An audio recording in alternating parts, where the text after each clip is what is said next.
ഇന്ന് ജോലി കഴിഞ്ഞ് വന്ന സമയത്ത് ചിനുവേട്ടൻ 1 കിലോ മത്തി കൊണ്ടുവന്നിട്ടുണ്ടായിരുന്നു കേട്ടോ. 1 കിലോ മത്തിക്ക് 100 രൂപയായിരുന്നു. ഒരുപാട് ദിവസമായിരുന്നു നമ്മൾ മീനൊക്കെ വെച്ചിട്ട് കേട്ടോ. അങ്ങനെ നന്നാക്കി എടുക്കാൻ കുറച്ച് താമസിച്ചെങ്കിലും നമ്മൾ കുറച്ചെടുത്ത് പൊരിക്കാമെന്ന് കരുതുന്നത്. അതും പച്ചക്കുരുമുളക് ഇട്ടിട്ടാണ് കേട്ടോ. പച്ചക്കുരുമുളകിലേക്ക് മഞ്ഞപ്പൊടിയും വെളുത്തുള്ളിയും ചെറിയുള്ളിയും കറിവേപ്പിലയും ആവശ്യത്തിന് ഉപ്പും ഇട്ടിട്ട് നന്നായിട്ട് പേസ്റ്റ് രൂപത്തിൽ അരച്ചെടുക്കുന്നുണ്ട് കേട്ടോ. അരച്ചെടുത്തിട്ട് ഞാനത് പേസ്റ്റ് ആക്കിയിട്ട് ഒരു പാത്രത്തിലേക്ക് മാറ്റി വെക്കുന്നുണ്ട്. ആ സമയം നമ്മൾ കഴുകി വൃത്തിയാക്കി വെച്ചേക്കുന്ന മത്തി മീനും കൂടി അതിലേക്ക് ഇട്ടിട്ട് നന്നായിട്ട് മിക്സ് ചെയ്ത് കൊടുക്കുന്നുണ്ട് കേട്ടോ. ഇനി കുറച്ച് നേരം റെസ്റ്റ് ചെയ്യുന്ന സമയം കൊണ്ട് നമുക്ക് ചട്ടി ചൂടാക്കാം. ചട്ടി ചൂടായ എണ്ണയിലോട്ട് നമ്മളിത് ഓരോ മീൻ വീതം വെച്ച് കൊടുക്കുന്നുണ്ട് കേട്ടോ. ശരിക്കും മീൻ ഇങ്ങനെ വെക്കുമ്പോൾ തന്നെ നല്ല രീതിയിൽ സ്മെല്ല് വരുന്നുണ്ട് കേട്ടോ.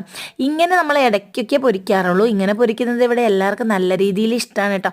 ഇനിയിപ്പോൾ കുരുമുളക് പറയെല്ലാം കഴിഞ്ഞിട്ടുണ്ടെങ്കിൽ ഇങ്ങനത്തെ മീനൊക്കെ വെക്കാൻ കുറേ താമസമാവും.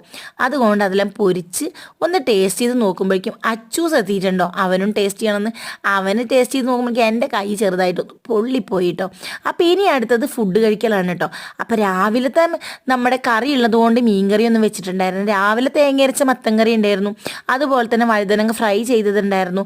പിന്നെ നമ്മുടെ നല്ല മാങ്ങച്ചാറും നല്ല മത്തി പൊരിച്ചതെല്ലാം കൂട്ടിയിട്ട് നല്ലൊരു പിടി പിടിക്കാണ്. ശരിക്കും പറഞ്ഞാൽ നല്ല ടേസ്റ്റ് ഉണ്ടായിരുന്നു കേട്ടോ. അപ്പോൾ എല്ലാവരും ഇതുപോലെ ഒന്ന് മത്തിയൊക്കെ ഫ്രൈ ചെയ്ത് നോക്കണം. ഇന്നത്തെ വീഡിയോ വിശേഷം ഇത്രയേ ഉള്ളൂ. ടാറ്റാ.